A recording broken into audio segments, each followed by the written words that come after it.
Hello alkyl হ্যালো অ্যারিনে second part ক্লাসিফিকেশনে, সেটা হলো যে on the basis of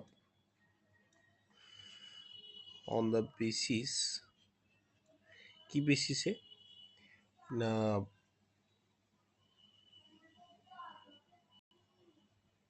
hybridization of carbon atom.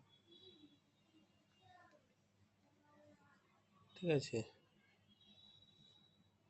এবার কার্বনের hybridization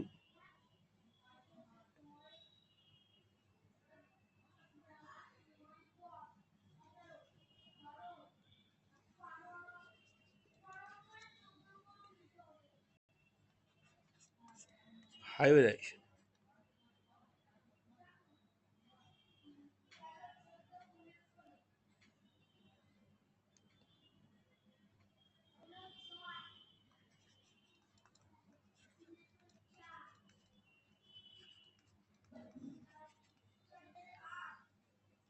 so first is sp3।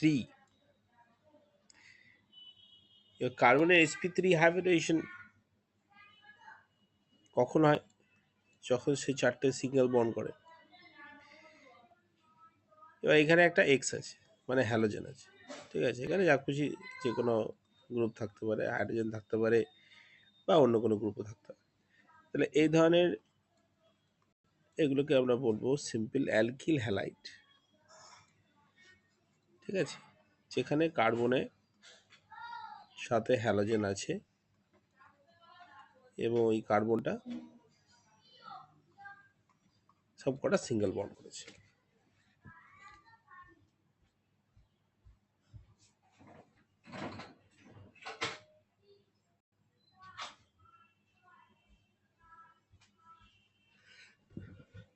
এবার এই অ্যালকিল হ্যালাইড আবার বিভিন্ন রকম হতে পারে।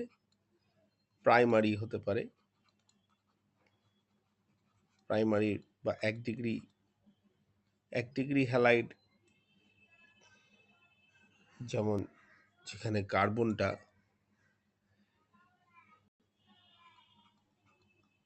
একটি মাত্র কার্বনের সঙ্গে যুক্ত আছে, তাকে বলা হচ্ছে এক ডিগ্রি হ্যালাইড। এই যে হ্যালোজেন অ্যাটমটা রয়েছে, এটা যে কার্বনের সঙ্গে লেগে আছে, যেখানে আমি এই স্টার মার্কটা দিচ্ছি, তো সেই কার্বনটা লক্ষ্য করো যে আর মাত্র একটি কার্বনের সঙ্গে সরাসরি যুক্ত আছে, তাই না? এটা যদি ভেঙে লিখি কেমন হবে? সি, এটা তো এই হাইড্রোজেনগুলোতে এর সঙ্গে লেগে আছে। তাহলে এই যে কার্বনটা যেখানে হ্যালোজেন পরমাণুটা অর্থাৎ ক্লোরিন অ্যাটমটা আছে, সেই অ্যাটমটা ডিরেক্টলি আর একটি কার্বনের সঙ্গে ডাইরেক্টলি বন্ডেড। তাহলে এই ধরনের হ্যালাইডকে বলা হচ্ছে প্রাইমারি হ্যালাইড। তাহলে প্রাইমারি হ্যালাইড চিনতে আমাদের অসুবিধা হওয়ার কথা নয়। যেখানে দেখব যে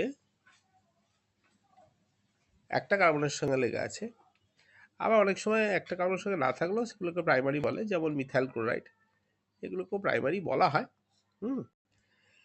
সো এখানে হ্যালোজেন অ্যাটম কার সঙ্গেই লেগে নেই, এই মানে কার্বন অ্যাটমটা অন্য কোনো কার্বনের সঙ্গে অ্যাটাচ নেই, এগুলোকেও বলা হয়। ঠিক আছে, তবে এগুলোকে বেসিক্যালি মিথাইল বলে।